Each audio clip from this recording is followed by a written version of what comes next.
বাসায় যাই গুগলে সার্চ দিবি টাচ মোবাইল দেখলে শরীরের অঙ্গের কি কি ক্ষতি হয়। ওখানে কোনো হুজুর নাই, সব প্যান্ট শার্ট টাইওয়ালা চিকিৎসা বিজ্ঞানীরা ডিটেলস থিওরি দিয়ে রাখছে টাচ মোবাইলে কি কি ক্ষতি হয়। আমি বলে দিলাম ওখানে চার্জ দিবি,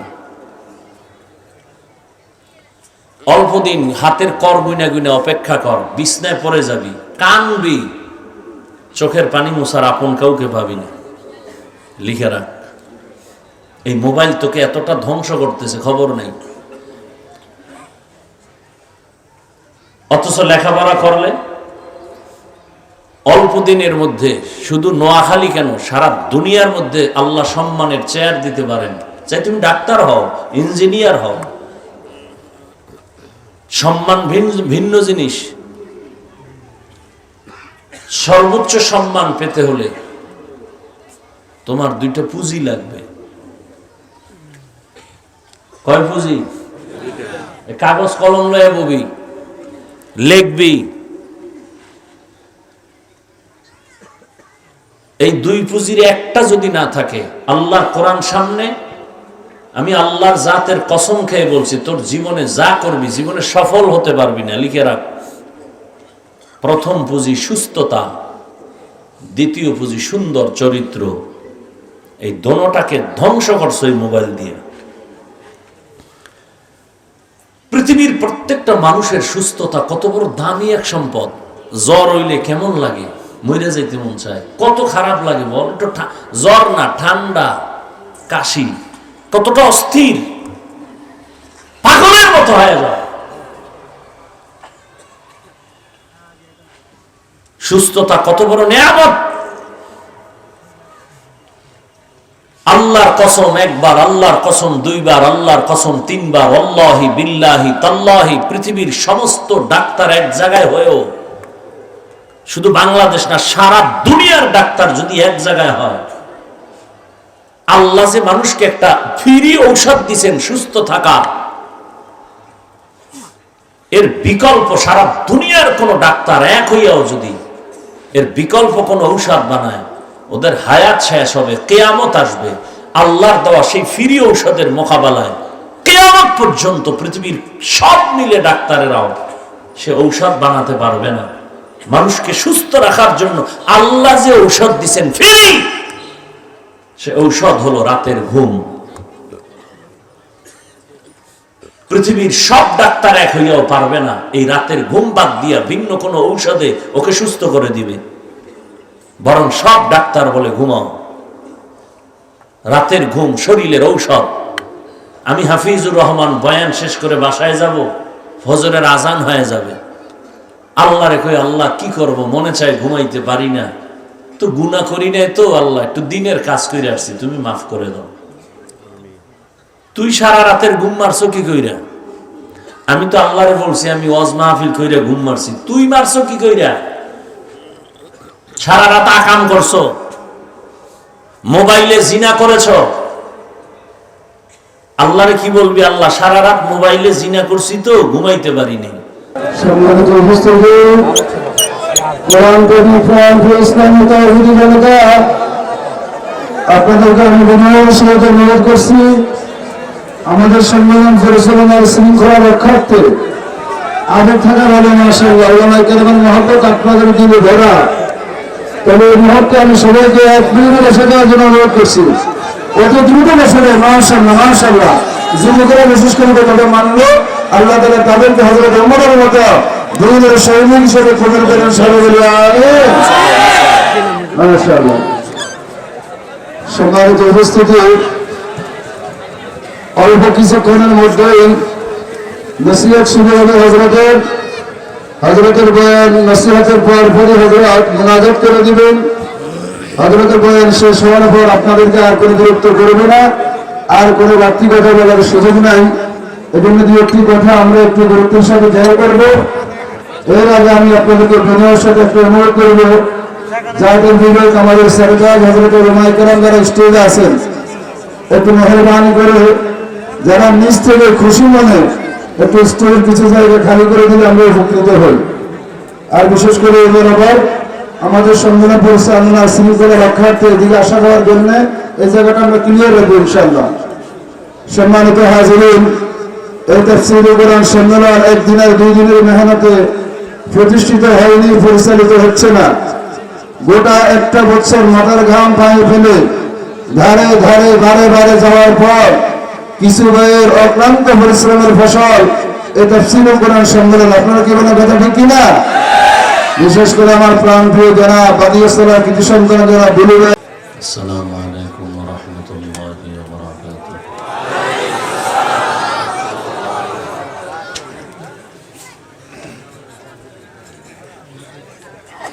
আলহামদুলিল্লাহ আলহামদুলিল্লাহিল্লাযী জা'আলা আশ-শামসা ওয়াল কামারা বিহিসবান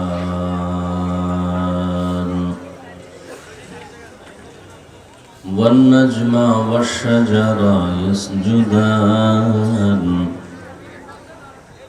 وفضل زمانا على زمان كما فضل مكانا على مكان وإنسانا على إنسان ونشهد أن لا إله إلا الله وحده لا شريك له لا ضد له ولا ند له ولا مثل له ونشهد أن سيدنا وسندنا وحبيب ربنا وطبيبنا وطبيب قلوبنا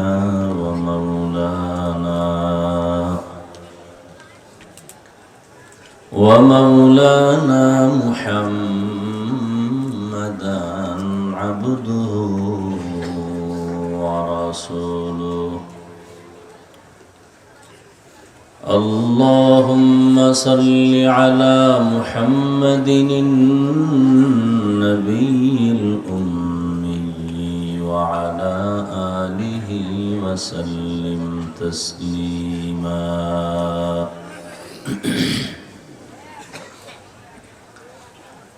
وبعد فأعوذ بالله من الشيطان الرجيم.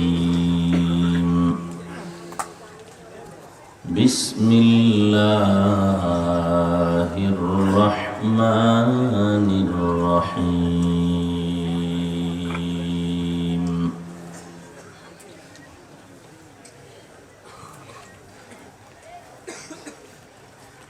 وما أرسلناك إلا رحمة للعالمين. وقال رسول الله صلى الله عليه وآله وسلم: كل أمتي يدخلون الجنة إلا من أبى. قيل من أبى؟ قال من أطاعني دخل الجنة ومن عصاني فقد أبى.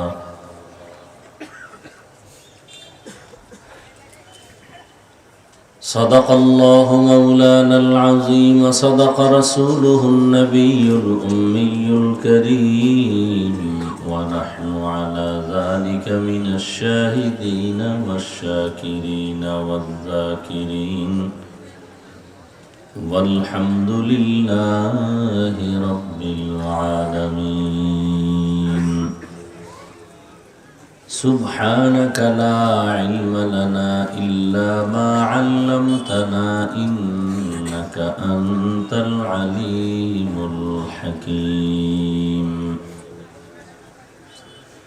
رب اشرح لي صدري ويسر لي أمري واحلل عقدة من لساني يفقه قولي.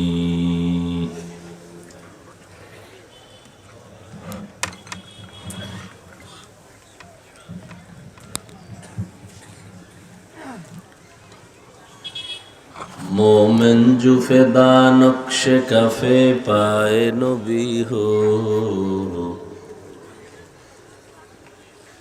मोमिन जुफेदा नक्श कफे पाए नबी हो, ज़ीर कदम आज भी आलम का खजीना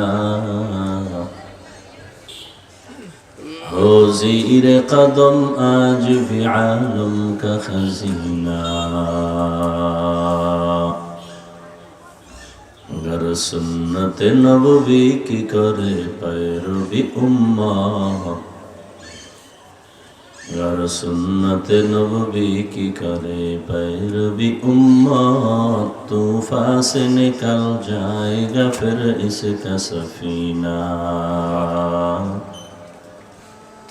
तूफान से निकल जाएगा फिर इसका सफीना।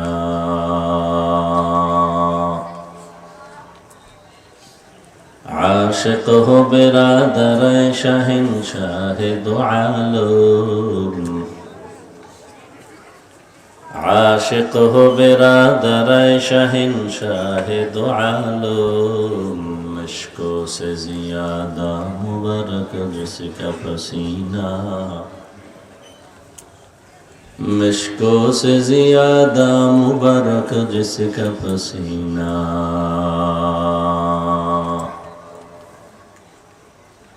कर दिल में तरफ हो मेरे आका का ज़ियारा, कर दिल में तरफ हो मेरे आका का ज़ियारा, एक आन में आए नबी दिखला दे मदीना, एक आन में आए नबी दिखला दे मदीना। এই ইকো হয় কেন? রিভাব ঠিক রাখো, ইকো দিও না। পূর্ব নরোত্তমপুর যুব সমাজের উদ্যোগে আয়োজিত 2 দিনব্যাপী তাফসীরুল কোরআন মাহফিলের আজ সমাপনী দিন 7 ফেব্রুয়ারি 2025। মহতি এ মাহফিলে উপস্থিত মোহতারাম সম্মানিত সভাপতি, প্রধান অতিথি, বিশেষ অতিথিবৃন্দ, হযরত উলামায়ে কেরাম, অত্র অঞ্চলের বিভিন্ন স্থান থেকে আগত আল্লাহ পাকের আশিকিন, জাকিরিন, শাকিরিন, মুহিব্বিন, মুরব্বিয়ান ইজাম, কলিজার টুকরা আমার সমবয়সী যুবক বন্ধুগণ, স্নেহের ছোট ভাই, পর্দার আড়ালে মা বোনেরা, আল্লাহ পাকের দরবারে শুকর যে আল্লাহ আমাদেরকে সুস্থ রেখেছেন এবং পৃথিবীর শ্রেষ্ঠ মজলিস উলামায়ে আহলে হকের মজলিস, গুনাহ মাফের মজলিস, তওবা কবুলের মজলিসে আমাদেরকে হাজির হওয়ার তৌফিক দান করেছেন। নিয়ামতের শুকর আদায়ার্থে ঈমানের আওয়াজকে উঁচু করে এক আওয়াজে সকলেই পড়ি আলহামদুলিল্লাহ।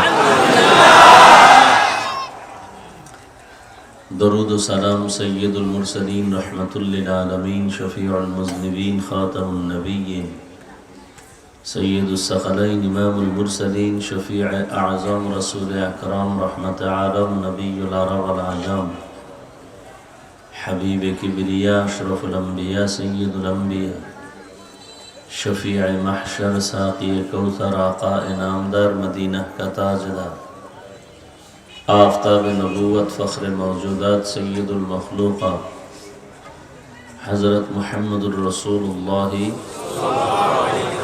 सल्लल्लाहु अलैहि व आलिहि वसल्लमेর উপর সর্বোপরি শুকর যাদের অক্লান্ত পরিশ্রমের মাধ্যমে আজ সুন্দর আয়োজন, সময় পরামর্শ অর্থ দিয়ে দোয়া করে উপস্থিত হয়ে মাইক, লাইট, প্যান্ডেলের ব্যবস্থাপনার মাধ্যমে সহযোগিতা যারা করেছেন, প্রত্যেককে এই খিদমতের বরকতে দুনিয়াতে শান্তি, পরকালে চিরমুক্তির জন্য আল্লাহ কবুল করেন।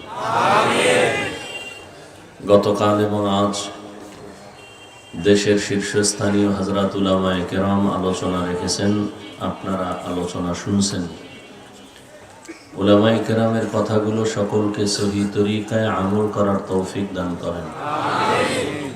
উলামায়ে কেরামের ইজ্জতকে আল্লাহ বেশি বেশি বাড়ায় দেন। যারা ফেসবুকে আলেমদের বিরুদ্ধে লেখে, বিভিন্নভাবে ষড়যন্ত্র করে, আল্লাহ তাদের হেদায়েত দান করেন। আমি আপনাদের দোয়া নেওয়ার পাশাপাশি সংক্ষিপ্ত কিছু কথা বলার নিয়তে কোরআন হাকিমের এক আয়াতে কারিমা, রসুলের একটি হাদিস পড়েছি। ইখলাস ও রুহানিয়তের সমন্বয়, সহি নিয়তে, সহি তরিকায়, সহি কিছু কথা আমাকে বলার মতো, আপনাদেরকে শুনবার মতো দয়াময় আল্লাহ তৌফিক দান করেন। ওয়ামা আরসালনাকা ইল্লা রাহমাতাল লিল আলামিন। আল্লাহ বলেন, হে রাসূল করিম সাল্লাল্লাহু আলাইহি ওয়া আলিহি ওয়াসাল্লাম, আমি আপনাকে দুনিয়াতে পাঠাই নাই, পাঠিয়েছি জগৎসমূহের রহমত হিসেবে। নবীজি বলেন, কুল্লু উম্মতি ইয়াদখুলুনাল জান্নাতা ইল্লা মান আবা। সমস্ত উম্মত জান্নাতে যাবে, যারা আমি মুহাম্মদকে অস্বীকার করে, মানে না, এরা যাবে না। কিলা মান আবা। সাহাবায়ে কেরাম প্রশ্ন করলেন, ইয়া রাসূলুল্লাহ, আপনাকে অস্বীকার করে, মানে না, তারা কারা? ক্বালা, নবী বললেন, মান আতাআনি দাখালাল জান্নাহ। যে আমার অনুসরণ করবে সে জান্নাতে যাবে। আমান আসানি ফাকাদ আবা। যে বিরোধিতা করবে সে জাহান্নামে যাবে। আপনাদের ধৈর্য নষ্ট হবে এতটুকু আমি সময় বিরক্ত করব না। বয়ান বক্তার এলেম আর আমল দিয়ে বয়ান হয় না। ধৈর্যের সাথে বসবেন, দোয়াও করবেন। যত বড় এলেমওয়ালা আর আমলওয়ালা হোক না কেন, এই বাহাদুরিতে ওয়াজ হয় না। বয়ান ভিন্ন জিনিস। বয়ানের জন্য দুটো শক্তি দরকার, এক শক্তি জাহেরি আর এক শক্তি বাতিনি। বাতিনি শক্তি আল্লাহর রহমত, জাহেরি শক্তি উপস্থিত সামিঈন, শ্রোতা যারা, এদের অন্তরের নিরঙ্কুশ মোহাব্বত। এই দুই শক্তি যথাযথভাবে হলে আল্লাহ তখন বয়ান দেন।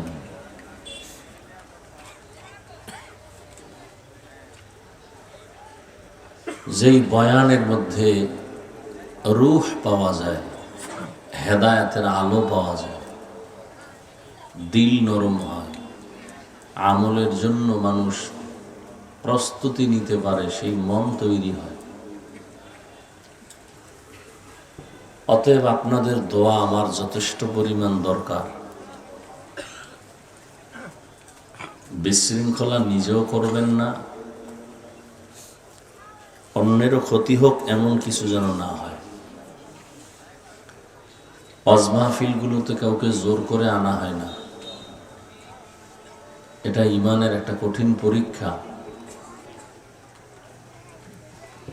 আল্লাহ কবুল করেছেন, আপনারা আসছেন।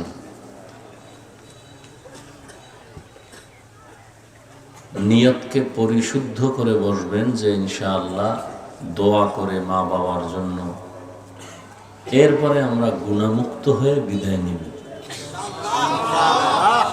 আল্লাহ সবাইকে কবুল করেন। যদিও দুর্বল বিছানায় বসছেন, কিন্তু আপনাদের মর্যাদা স্বর্ণের বিছানায় বসনেওয়ালাদের থেকেও বেশি। কোটি টাকা দিয়া এরকম মজলিস মিলাইয়া দুনিয়ার কেউ সম্ভব না পারবে।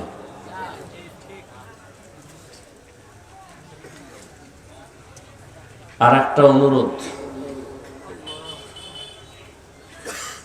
যতক্ষণ কথা চলবে আপনাদের কাছে আমার বেয়াদবি ক্ষমা চাই, আবদার থাকলো, কেউ শুধু চিৎকার দিবেন না। এটা চিল্লাচিল্লি করার জায়গা না, বা আমি পছন্দ করি না। ঠান্ডা মাথায় কিছু কথা শুনবেন। চিৎকার দেওয়ার মজলিস আলাদা, বা চিৎকার দেওয়ার জন্য আলোচনাও একটা ভিন্ন।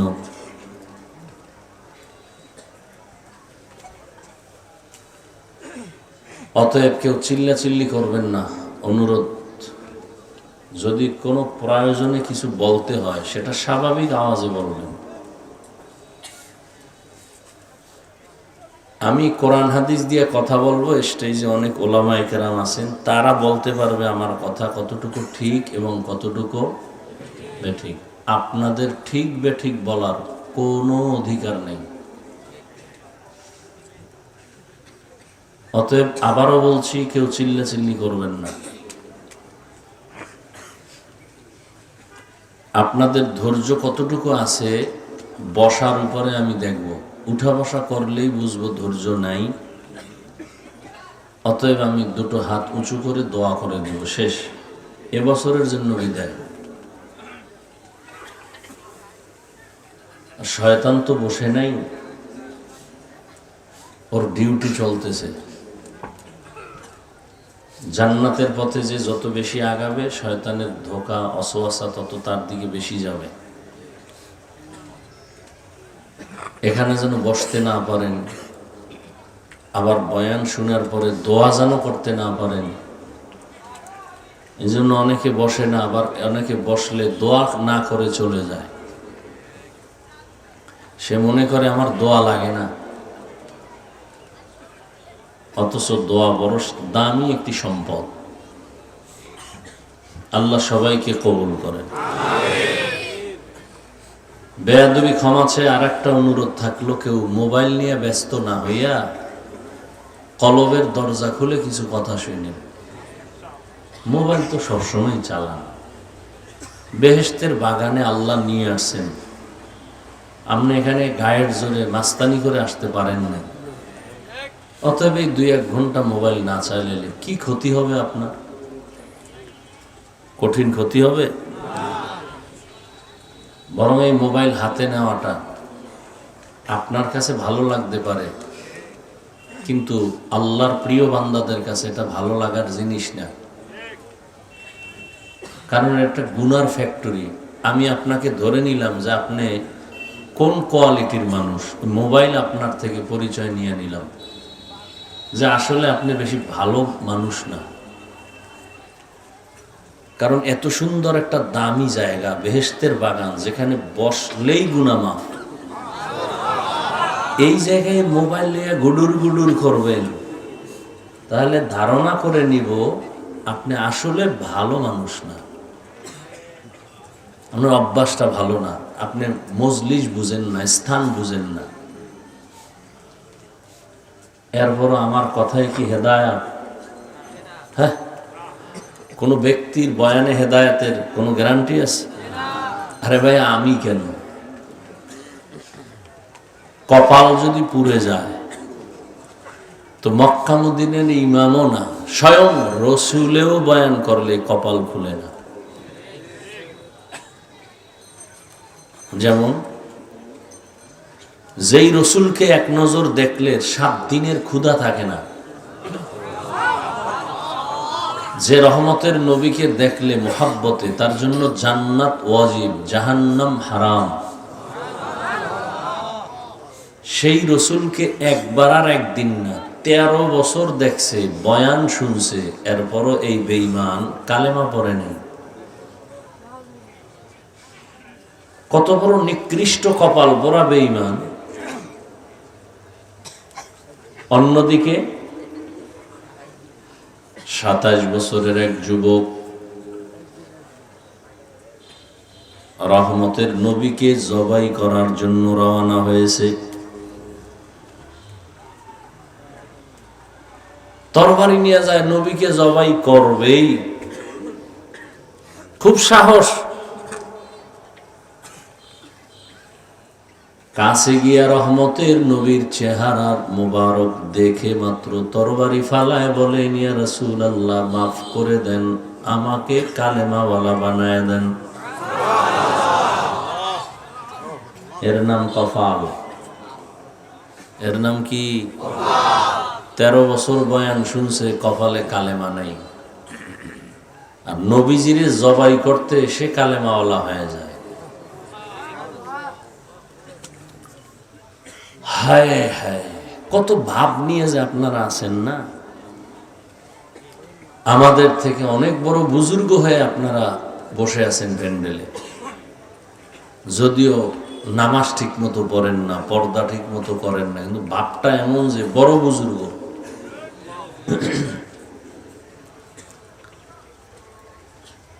আমি কথাগুলো বলছি, কেউ মনে মনে ভাবে এত হুজুর বয়ান করলো, কারো লাগলো না, আপনার লাগলো কেন? তো মনে মনে কয় হুজুর বাদ দেওয়া উচিত। জাতির কপাল এত খারাপ হয়েছে যে আকাম বাদ দিবে না, হুজুর বাদ দিবে। আকাম চলবে, হুজুর চলবে না, হুজুর বাদ দাও। কত বক্তা আছে, ওনারা না আনলে কি হইব? আকাম চালাবে, যে বাধা হয়ে দাঁড়াবে সে বাদ।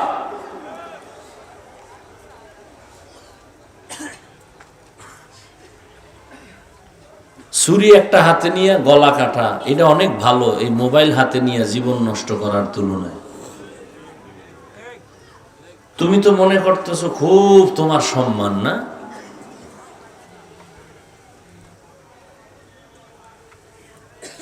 যুবকের জিন্দেগি বরবাদ করে দিল এই মোবাইল। শুধু যুবক কেন, সবার জন্য একটা কঠিন জিন্দেগি বরবাদ করার এক ফ্যাক্টরি। কোরআন শরীফ মাথায় লইয়া কসম খাইয়া বুঝাইলো, কপাল পুরছে, বুঝবে না। আমি যদি আরো 2-4 মিনিট বলতে থাকি না, আস্তে আস্তে জোতাটা গুছাই উঠে যাবে, তার ভাল লাগে না বয়ান। এই তোমাকে ঠিক বলতে নিষেধ করছি না, চিল্লাইতে নিষেধ করছি না? হাসো কেন? হাসির কি বলছি আমি বলো তো?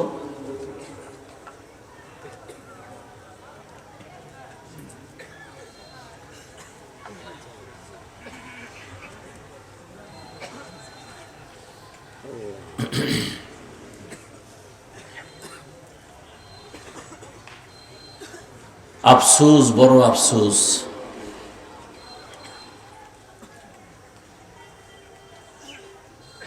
দোয়া করা ছাড়া আর কি পথ আছে? বড়দোয়া জায়েজ থাকলে প্রতিদিন ভোর রাত্রে বাসায় যেয়ে নামাজে বড়দোয়া করতাম। মোবাইলওয়ালাদের জন্য বড়দোয়া জায়েজ নেই, এই জন্য খুব অন্তরে রাগ, এটারে কন্ট্রোল করে বুঝাইতেছি, কতটা কষ্ট নিয়ে বুঝাইতেছি। প্রত্যেকটা যুবক চায় অনেকদিন বাঁচবে, কিন্তু হাতের মধ্যে যে অস্ত্র নিয়ে আছে এটা দ্রুত মরার অস্ত্র। চায় বেশি দিন বাঁচতে, কিন্তু হাতে যন্ত্র নিয়ে ঘুরে দ্রুত মরার জন্য। হায়াত নষ্ট হয়ে যাইতেছে, যুবক জীবনও বিশ্বাস করবে না। এই মোবাইলের কারণে কিডনি দুর্বল, হার্ট দুর্বল, মেধা দুর্বল, চোখের পাওয়ার দুর্বল, যৌবন দুর্বল, জীবন দুর্বল, লেখাপড়া দুর্বল, চরিত্র দুর্বল। কোন একটা সাইড আছে ভালো বলো তো?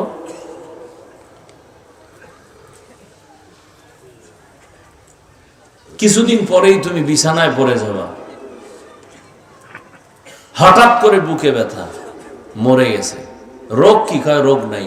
মরল কেন? কয় হঠাৎ রোগ, স্ট্রোক করেছে।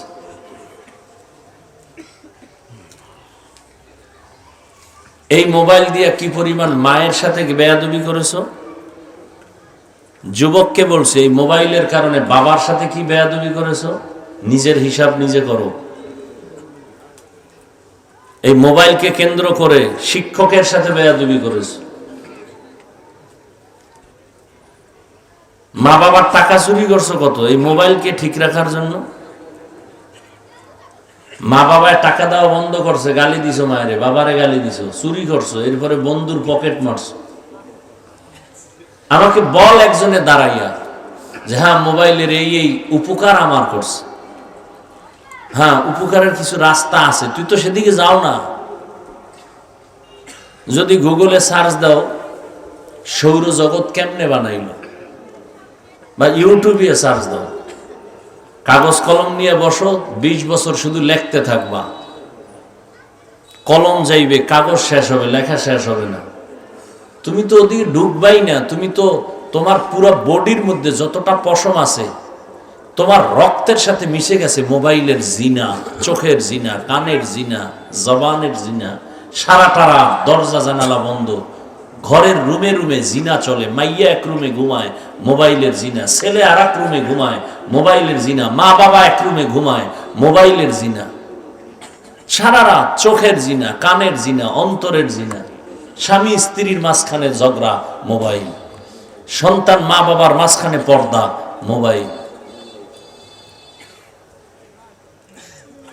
আজকে বাসায় গিয়া গুগলে সার্চ দিবে, এই যুবক বহু পণ্ডিতি জীবনে করছো, আমি একটা মানুষ না, তুই যা মনে কর আমি জানোয়ার, মেনে নিলাম তোর কথা, আমার মধ্যে কিচ্ছু নাই, তবে দুই একটা কথা মনে রাখিস,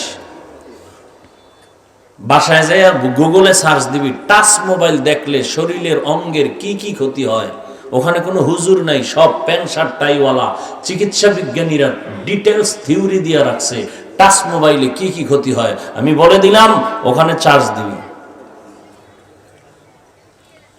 অল্প দিন হাতের কর গুইনা গুইনা অপেক্ষা কর, বিছনায় পড়ে যাবি, কানবি, চোখের পানি মুছার আপন কাউকে পাবি না। লিখে রাখ, এই মোবাইল তোকে এতটা ধ্বংস করতেছে খবর নেই। অথচ লেখাপড়া করলে অল্প দিনের মধ্যে, শুধু নোয়াখালী কেন সারা দুনিয়ার মধ্যে আল্লাহ সম্মানের চেয়ার দিতে পারেন। চাই তুমি ডাক্তার হও, ইঞ্জিনিয়ার হও, সম্মান ভিন্ন জিনিস। সর্বোচ্চ সম্মান পেতে হলে তোমার দুইটা পুঁজি লাগবে। কয় পুঁজি?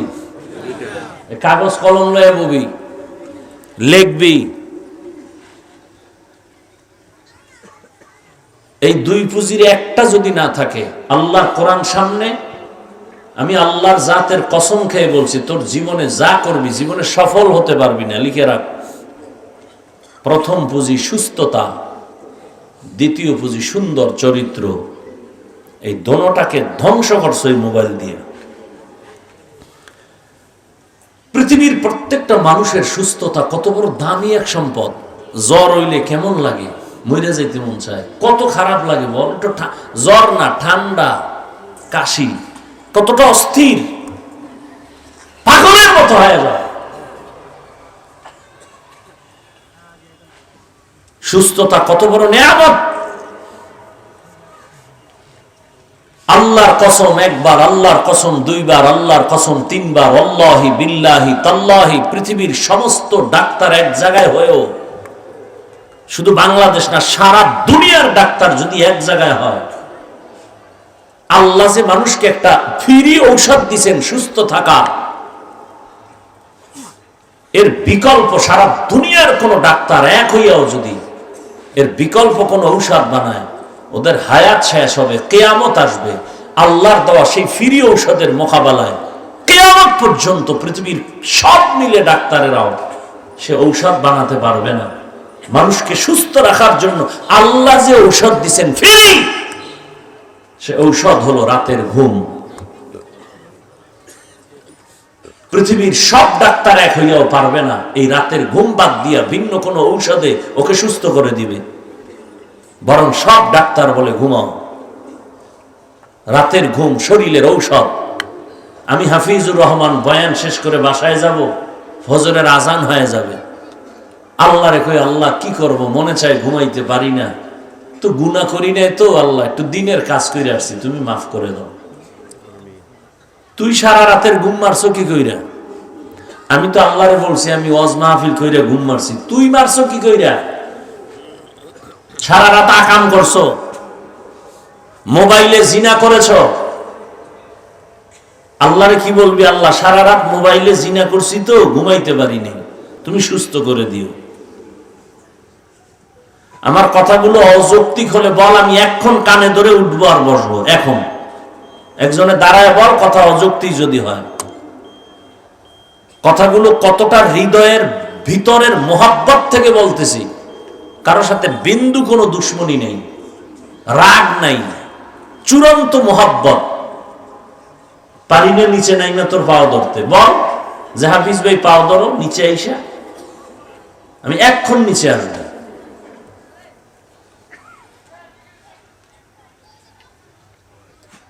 রাস্তার পাগল, ল্যাংড়া পাগল, এটিও নিজের ভালো বুঝে, তুমি তার থেকেও খারাপ। রাস্তার পাগল আগুনে হাত দেয় না, পুড়ে যাবে, ওইটা বুঝে, আর তুমি তো এটাও বুঝো না।